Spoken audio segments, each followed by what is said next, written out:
अब्बास गाजी, क्या यह लड़ाई योगी आदित्यनाथ, अखिलेश यादव और चंद्रशेखर के बीच की लड़ाई है, तीन चेहरों के? अरे श्रीमती जी, कुछ तो सस्ता लो, बचत करो। नहीं श्रीमान जी, सब बढ़िया लो, रहने दीजिए। इसमें क्या खास बात है? थोड़े में ज्यादा स्वाद, यही तो है इसकी खास बात। वाह मामा, क्या स्वाद है। अरे मेरे राजा, प्रायोजक हैं cancer healer centre, a new beginning. जी देखिए अमिताभ जी, सबसे पहले तो आपको मैं ये बता देना चाहता हूँ कि ये जो उपचुनाव है पहले से ही डिक्लेयर भारतीय जनता पार्टी ने कर दिया है कि चुनाव को हम जीतेंगे, चाहे जिस तरह जीते, चाहे शासन के बल पे, प्रशासन के बल पे जीते, गुंडागर्दी करके जीते, हम जीतेंगे। शासन के बल पे जीतेंगे? ये किसी ने बोला क्या शासन के बल पे जीतेंगे? ऐसा कोई बोला किसी ने? बोल तो रहे ओवर कॉन्फिडेंस में है, ओवर कॉन्फिडेंस बोल रहे हैं कि हम जीतेंगे, हम हार नहीं सकते। अरे भाई, जो चुनाव लड़े, गजब करते हो यार, जो चुनाव लड़ेगा वो ये कहेगा हम हार जाएंगे। गजब बात कर रहा। जो चुनाव लड़ने जा रहा है युद्ध में, वो कहेगा मैं युद्ध हार जाऊंगा। नहीं, आपने ही तो पूछा, दो चीजें बताइए, अगर हार गए तो इंसान को दो चीज लेके चलनी चाहिए ना। दूसरी चीज मैं ये कह रहा हूँ कि अभी जो आपने उपचुनाव देखे थे 9 सीटों पे, जो आपने उपचुनाव 9 सीटों पे देखे थे, उससे साफ क्लियर है कि भारतीय जनता पार्टी ने कितनी तैयारी कर रखी है इस चुनाव को जीतने के लिए, और सारे दंड अपनाएंगे किसी भी हाल में। हमने तो पहले से तय कर लिया है। और खासकर आपको मैं कहना चाहता हूं कि मिल्कीपुर के अंदर पत्रकारों से कितनी बर्बरता हो रही है। आज मैं देख रहा था, अखिलेश जी का रोड शो था, रैली थी, वहां पे जिस तरीके से उन्होंने उस रास्ते पे जो है आगे का रास्ता बंद करके सारी गाड़ियों को, बड़े बड़े ट्रकों को उस रोड पे लगा दिया जाने के लिए ताकि पब्लिक ना आने पाए। तो सारे हथकंडे किस तरह अपनाए जा रहे हैं प्रशासन के बल पे। तो जिस तरीके से उपचुनाव में 9 सीटों पे देखने को मिला था, आपने पश्चिमी उत्तर प्रदेश में देखा होगा कि किस तरह से पुलिस वाले जो है महल्ले के, कॉलोनी के और रोड के मोड़ पे खड़े हो गए थे, पब्लिक को निकलने नहीं दे रहे थे वोट डालने के लिए। किस तरह से एक पुलिस वाला एक महिला, मुस्लिम महिला के ऊपर पिस्टल तान दिया था वोट ना डालने के लिए। वो सारे हथकंडे मिल्कीपुर में दिखाए जाएंगे। और हम पहले ही से आपको बता के चल रहे हैं कि मिल्कीपुर में बीजेपी ने पूरी तैयारी कर रखी है, हर तरीके से तैयारी कर रखी है। अब रुकना होगा अब्बास गाजी। तो जब आपको इतना सब ब्रह्म ज्ञान है, इतना सब सत्य आपको पता था बाबू, तो काय पैसा खराब किया है? उस नौजवान को भी झाड़ पे चढ़ा दिया सपा से लाके। जब आपको इतना सत्य पता ही है कि नहीं हमको पता, वो हो गया डन, तो काय को लड़े चुनाव? आराम से घर बैठ से नहीं। जब आपको सारा रिजल्ट पता ही है तो लड़े क्यों? नहीं तो हम जनता के बीच में दिखाएंगे भी तो इस बात को ले जाकर। गजब बात करते हो यार। इसी मशीन में, इसी आयोग में, इसी सरकार के अधीन होने वाले चुनाव में चंद्रशेखर जीवन में पहली बार सांसद बन गए क्या? जी। तब चुनाव ठीक है। इससे पहले चंद्रशेखर के तो हल्दी लगी नहीं थी कभी। जी। यूपी में योगी का शासन था, दिल्ली में मोदी का शासन था, और यही चुनाव आयोग था जिसके अधीन चुनाव हुआ और चंद्रशेखर सांसद हो गए। देखिए, देश के लोकसभा, गजब बात करते हो यार। लोकसभा के उपचुनाव में बड़ा फर्क होता है। आप हमको ना बताओ भाई कि क्या फर्क होता है। हमने देखे चुनाव भाई, देखे चुनाव जी। मैंने थोड़े बहुत आपसे एक आध ज्यादा ही देखा होगा, है ना, इसलिए हमको पता चुनाव कैसे होता है। ठीक। जोशी जी, क्या राजनीति में वो लोग कमजोर, मैं उनको मानता हूं, जो लड़ना भी चाहें और पीछे भी खिसकना चाहें। हमने कहा चंद्रशेखर, योगी और अखिलेश यादव के बीच तीन चेहरों की लड़ाई है, तो अब्बास आजाद समाज पार्टी इतना भी साहस नहीं जुटा पा रही। अरे बोलने में क्या जा रहा है, उसमें कौन पैसा लग रहा है? बोले हाँ है, नहीं बोले ऐसा है जी वैसा। जब इतना साहस नहीं तो युद्ध में नहीं आना चाहिए। युद्ध तो युद्ध है भाई। जोशी जी, मेरा प्रश्न ये, क्या ये चुनाव अखिलेश यादव वर्सेज योगी आदित्यनाथ, या कह लीजिए योगी आदित्यनाथ वर्सेज अखिलेश यादव है? देखिए, ये जो चुनाव है, ये चुनाव PDA versus Bharatiya Janata party के प्रशासन की ओर जा रहा है। और जब परिणाम आएगा, पीडीए ने चुनाव अपने हाथ में ले लिया, और इस कारण भारतीय जनता पार्टी की सबसे बड़ी हार उत्तर प्रदेश देखने जा रहा है, जितना मेरा अनुभव है उस आधार पर मैं कह सकता हूं। क्योंकि माननीय अखिलेश यादव जी पीडीए के नायक हैं, और पीडीए को जो मूवमेंट था उत्तर प्रदेश का मूवमेंट नहीं, आज ये पीडीए की बात पूरे देश के अन्य प्रदेशों से भी आ रही है, क्योंकि ये जन जागरण करने का काम माननीय अखिलेश यादव जी ने किया है। मैं इस चुनाव को PDA versus Bharatiya Janata party के प्रशासन के रूप में अभी तक देख पा रहा हूँ। जोशी जी, वो तो ठीक है, आप किसी के रूप में देखने के लिए स्वतंत्र हैं लोकतंत्र में, लेकिन जब आप जीते तो आप ये कहो मेरे नेता का करिश्मा जीता, मेरे नेता का नारा जीता, और हार जाओ तो कह दो कि वो गुड्डू पटवारी ने हरवा दिया है और रामलाल लेखपाल ने। तो ये तो फिर जनता नहीं मानती ना।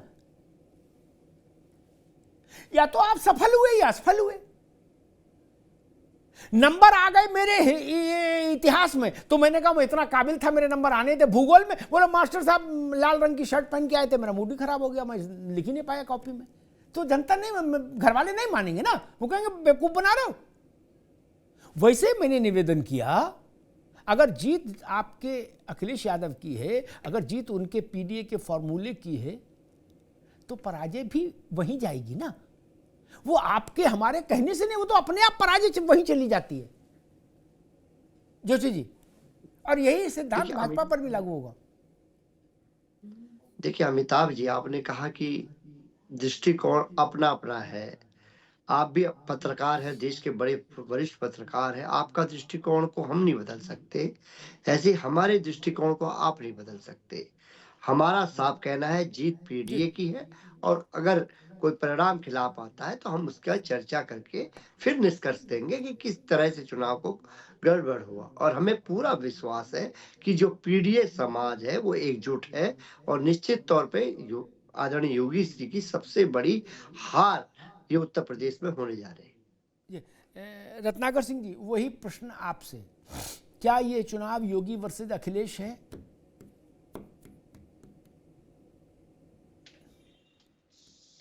देखिए अमिताभ जी, आपने प्रश्न तीनों लोग से पूछा कि हार की जिम्मेदारी किसको मिलनी चाहिए।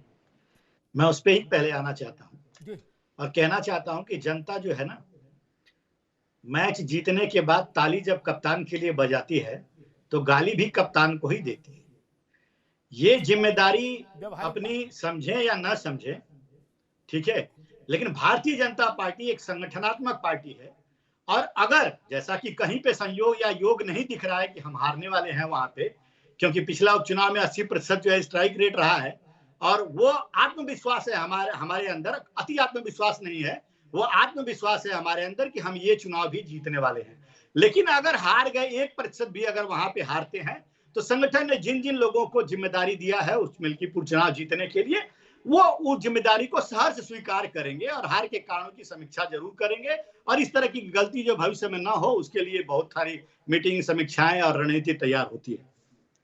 दूसरी चीज मैं कहना चाहूंगा कि देखिए, अभी ये लोग जो कह रहे हैं कि पीडीए की बात कह रहे हैं, अभी हमारे भुवन भाई जो है कहते हैं कि पीडीए की जीत होगी, समाजवाद की जीत होगी, सामाजिक न्याय मिलेगा। मैं ये कहता हूं, आज सामाजिक न्याय तो जनता तय करती है।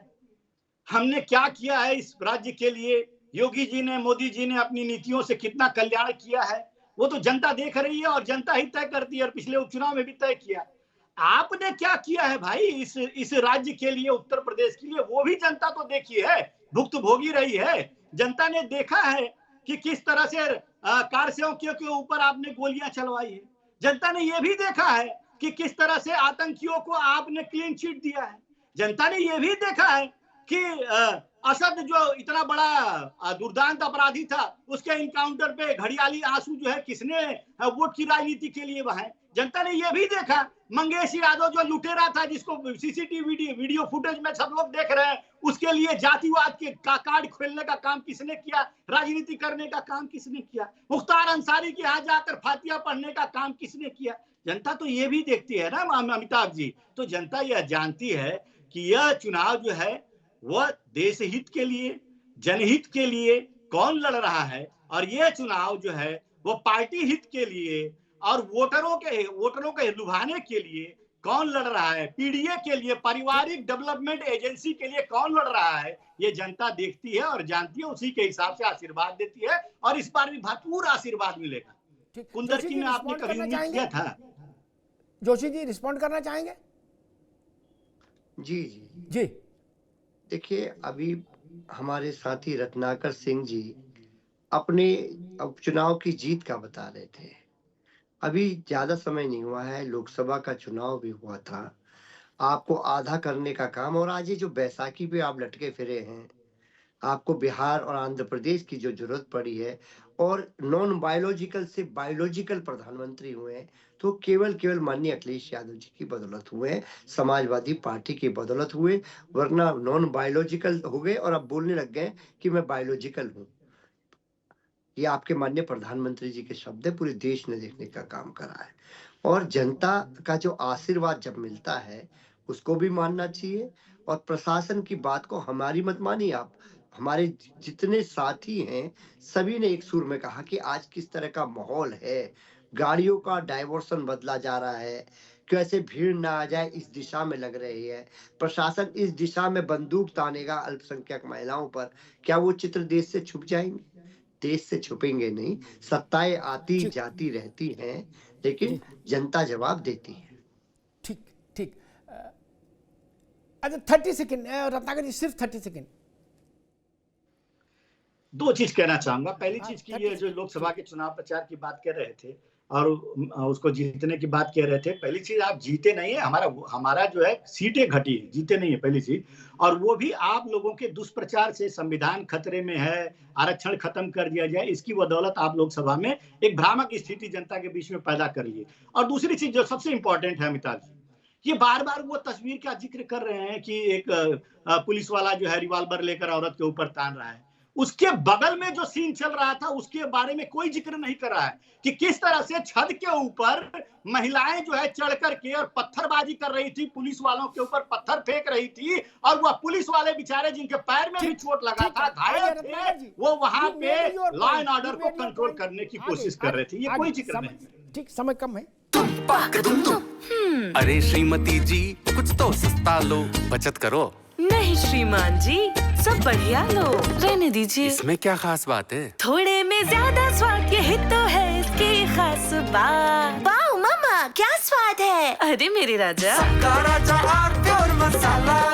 प्रायोजक हैं cancer healer centre, a new beginning.